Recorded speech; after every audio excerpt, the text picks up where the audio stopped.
say, who will present the award to Simi Ahmed.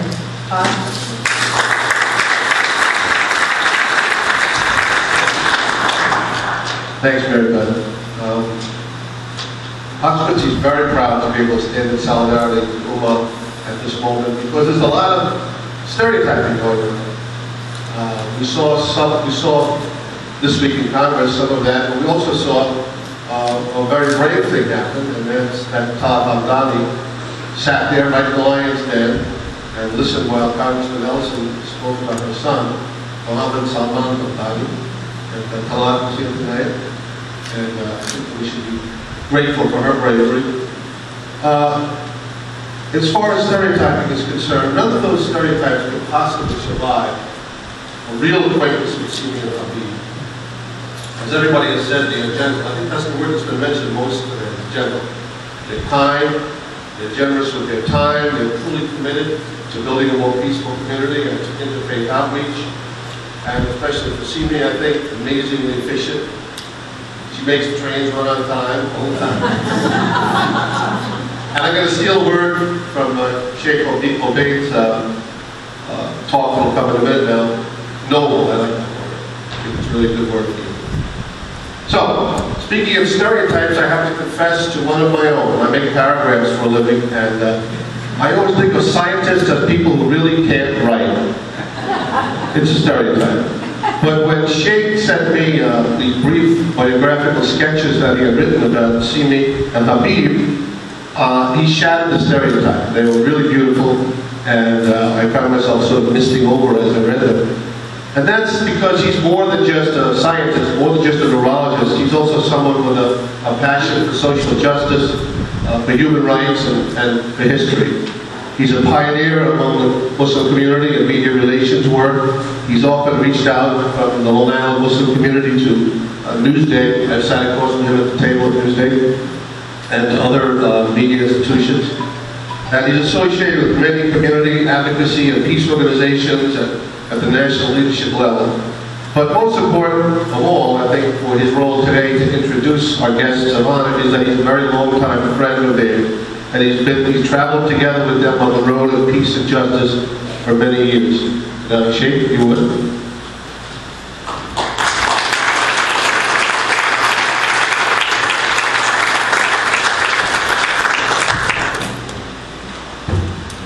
the name of God, the beneficent, the merciful, what an overwhelming occasion, award for such beautiful people from Pax Christi. They are from Hyderabad, and the tradition is that whenever you have such a function, you have to have poetry. It could be either a short portrait or a long qasida. And don't worry, I can also translate for you. My brother is giving me direction. He said that comes later, so it has to be introduction first, so that will come later.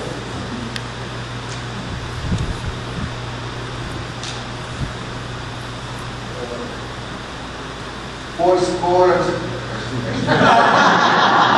my address. I have it.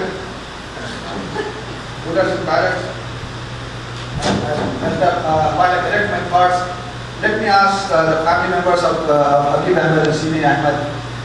They have always been inspired by this dude, and they would like to give a token donation to human rights organization of Habib and Simi's likeness. So Ali Muhammad, would you like to come here representing the family?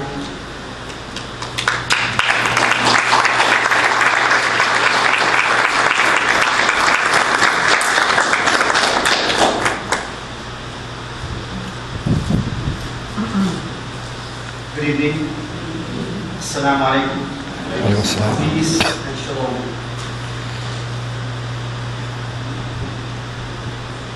My name is Salim Sayed, and I'm nephew of Habib Ahmed. I'm very honored to be here, and I would like to congratulate Habib Ahmed and his family for this wonderful achievement today.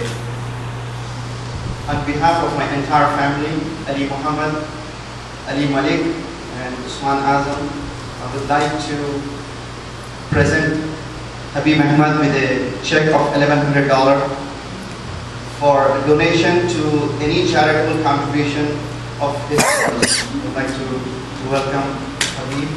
Please come here.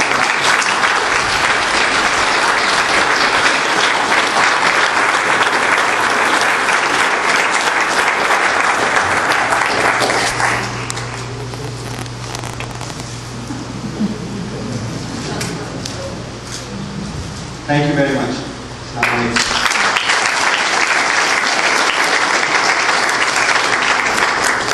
Thank you so very much.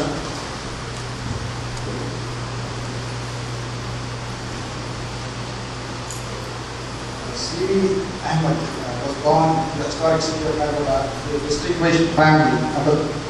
After the fall of the Mughal Empire, the semi-independent kingdom of Hyderabad had become the center of Muslim culture in South Asia. Simi grew up in the gated community of one of the Hyderabad elite clans, surrounded by the sophisticated and genteel culture. Her mother states that Simi was a tomboy and a leader of her siblings and cousins who were all younger than her. Whenever her mom would get worried about her tomboyishness, Simi's school life reassured her, where she would top her class in the missionary school run by the Church of England. Simi was actually chosen every year to be the class prefect to maintain discipline in the class. I know the family for a long time. Simi and I were in the same college at the same time, but I was in the sciences and she was in the literature, so I didn't know about her. So I had to call the family and got all this information about the background. When she grew up, she went against the trend where the best girl students chose to go to the medical school and instead decided to study English literature and psychology. She was known to exhibit her father's trait of blunt and straight talk and her mother's gregarious and outgoing nature. She learned compassion from her grandparents and parents. This background prepared her for the role that she eventually would take up in the Muslim and interfaith communities of Long Island, where she arrived in 1981 after marrying Habib Ahmed. Initially, she focused on her education and career. The young couple had an active social life and loved to travel. A few years after having children, she left her career to devote more time to her family. Their home became the unofficial headquarters of the extended family of Habib. He thus made sure that her American children grew up learning the importance of family and clan and would remain grounded. As her children grew up, her interest and commitment to Islam and Muslim community also grew. She became an active volunteer of the full-time Muslim school and was soon convinced to become the principal of the Sunday school at the Islamic Center of Long Island. Despite of having no experience in administration and teaching, she successfully reorganized the Sunday school during her one-year term. She had also become the dear ally/handlers of the ICLI community, especially of the youth. Impressed by the way the youth trusted and related to her, the parents from the community and her extended family would ask her for advice as the youth themselves. Her outreach and bridge building work started when she would make gift baskets for her son's elementary school classmates on the occasions of the Muslim festivals of Eid al-Adha and Eid al-Fitr. She would speak in the high school about Islam and Muslims. These days, she is one of the most sought after speakers on Islam and Muslims in the area, as I just said. By the mid-90s, the couple were active participants in various human rights campaigns for causes ranging from Bosnia to India. Habib left his second job to devote more time to ICLI and adjacent schools. The couple were getting involved in interfaith and outreach work and soon became the leading proponents in these fields. The same thing was happening in the sphere of human rights, where they were no longer mere participants, but were now considered among the leaders. When last fall, Muslim leaders and activists from many states came together to fight rising Islamophobia, she was persuaded to become the New York State co-chair of the newly founded Muslim Peace Coalition USA. Her recent work and sincere commitment to justice, peace, communal harmony are well known to you all. That is the reason Pax Christi chose to acknowledge her work and honor her commitments and sacrifices. How she reached here was what I tried to focus on in this introduction. As for other higher causes that she is involved in, they can be gauged from the groups that are represented here: Pax Christi, the Interfaith Alliance, the Multi-Faith Forum, United National Anti-War Committee, and Muslim Peace Coalition USA to name a few. This was a short biography of a tomboy from Hyderabad, elite family who has become a source of inspiration to many Muslim youth in America. Someone who refused to become a doctor and instead chose to become a healer and bridge builder in a strife-bound and divided society. A little girl who took her experience of standing up for her younger siblings and cousins to a whole new level, and now stands up for the persecuted, dispossessed, and discriminated of the world. And that is our Simi Ahmed.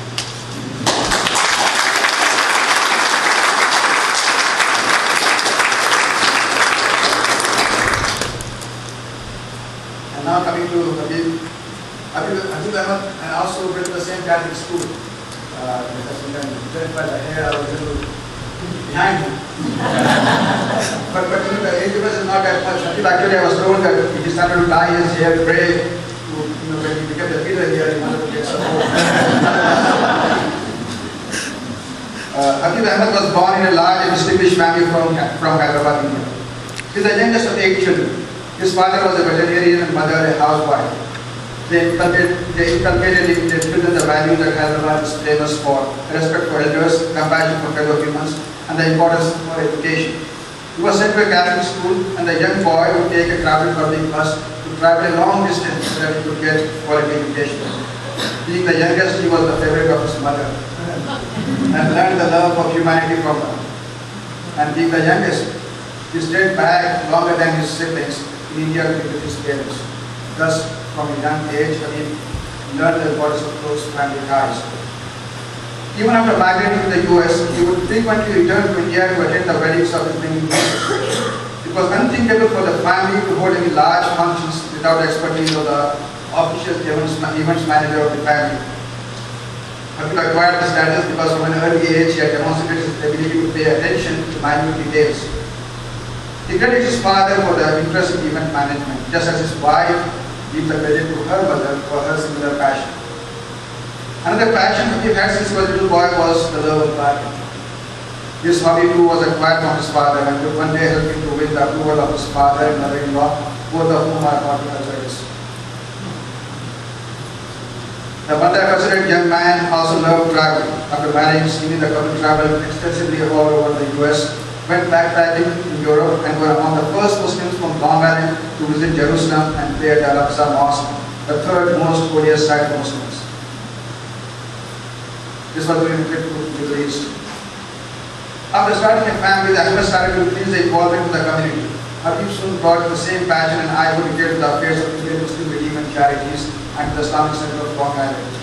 IMRC was involved in helping the Indian Muslim victims of riots and pogroms through relief and rehabilitation work, and doing upliftment work by establishing schools and free clinics in India.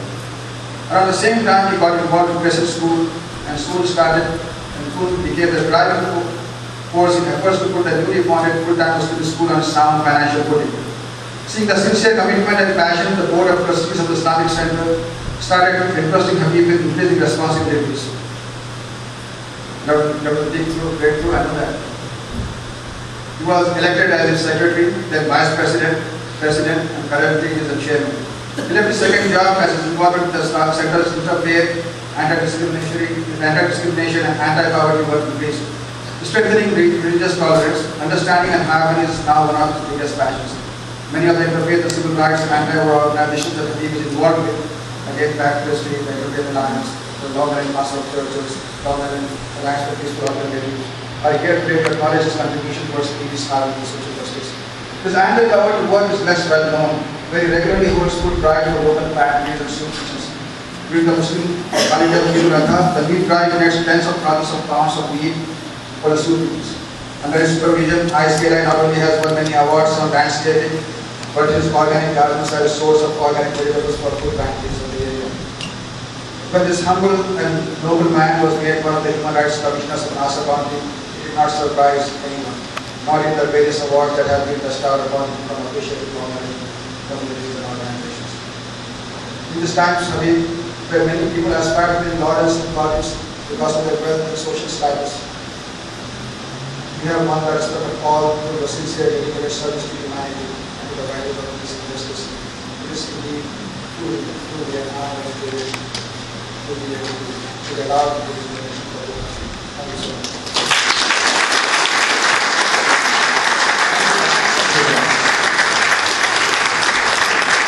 Okay, now if I could ask Simi and Habib to come up. I'm going to read this plaque for you.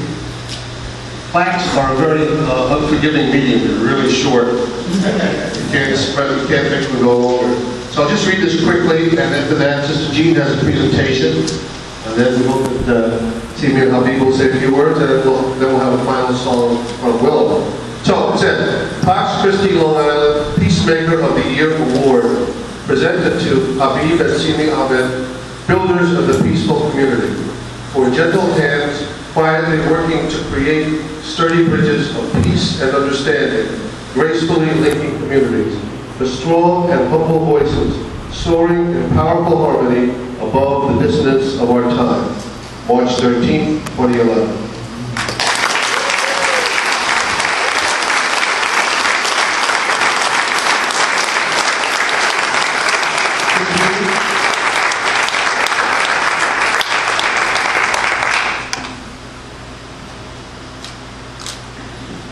I knew Habib a few years before I met Simi. I remember the day, Simi, that I met you.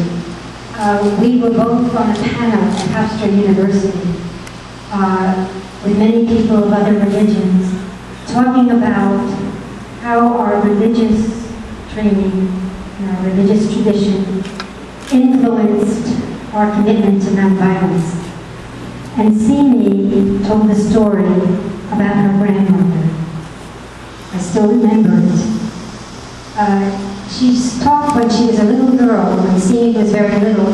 She went to school, and there was a little girl there who treated her very badly. I think she even slapped her, if I remember. And Simi came home and told her grandmother, and she was very angry and said, you know, she wanted to go and hit her back. And her grandmother told her, Simi, no. Don't hit her back, because you are one with her. And if you hit her, you hurt yourself. It sounded like the message of Gandhi. And this commitment to nonviolence. And so we know that all that we heard tonight. We have another award, an award that is also from one gardener to another. I do a lot of gardening too. And I know that Habib and Simi have this beautiful garden here because the earth community is also included and the violence that we do to the earth. So we want to include that tonight also. And so we've given you a certificate for a peace pole. A peace pole that is four-sided, and you can choose the languages that you would like to place on it. The peace pole began in Japan, and tonight we didn't know what was going to happen before tonight. But we remember those people, because they were the people who started the peace pole tradition, and now peace poles are in 200 countries. There are 200,000 of them around the world.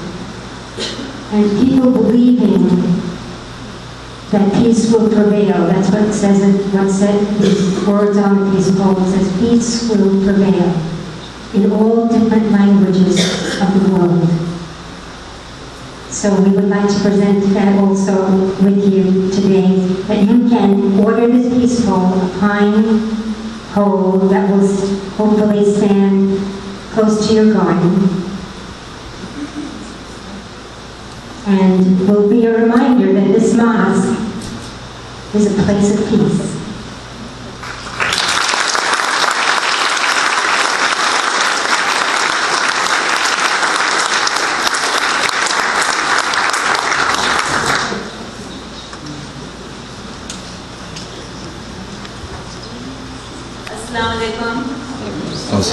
Good evening, Shalom.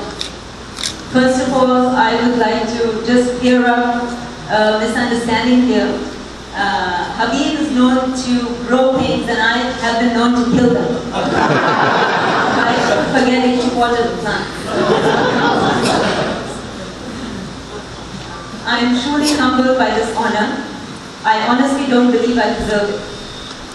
I'm still grateful to Pax Christi for trying to encourage our fledgling efforts toward promoting understanding between different communities and faith groups, and working toward establishing justice which will surely bring about peace in our society.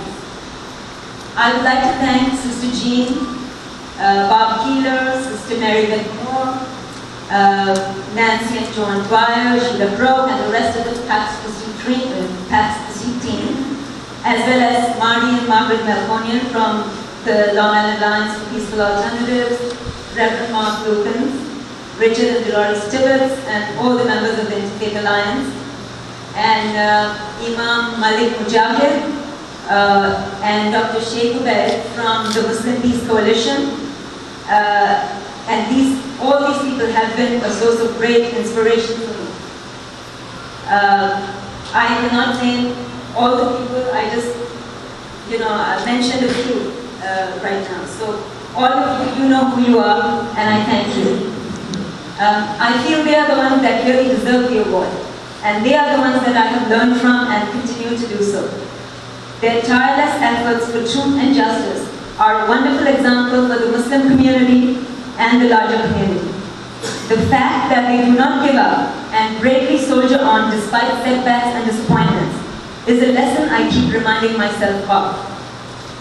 My sometimes faltering resolve gets a boost every time I think of Sister Jean, whether seeing her in action on a cold, blustery day in front of Peter King's office, or listening to her calm but resolute narrations of her decades of struggle for peace and justice. Bob Keeler's thought-provoking and brave editorials are no less inspirational. Dr. Farooq Khan's pioneering AMJD initiative, American Muslims and Jews in Dialogue, with Temple Bethel of Great Neck. We have Rabbi Zalman here from Temple Bethel and Bobby Rosen's wife. That initiative is what got many of us here at ICLI started on our path of involvement in interfaith dialogue. Dr. Khan has traveled all over the world, but he could not find a better community than ours, so he has come back here.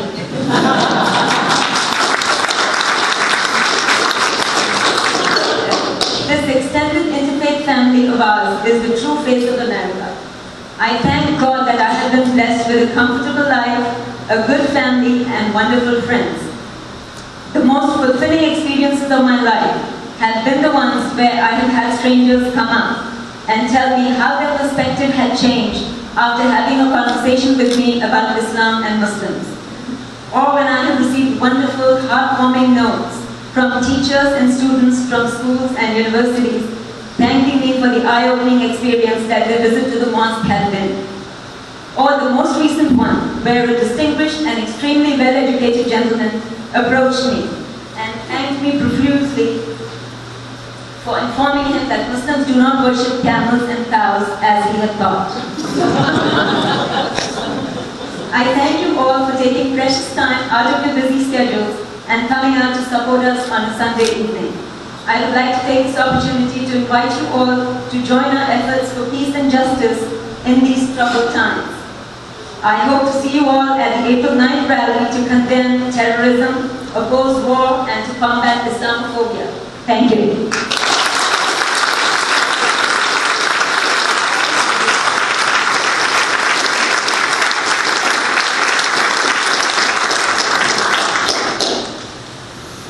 Assalamu alaikum.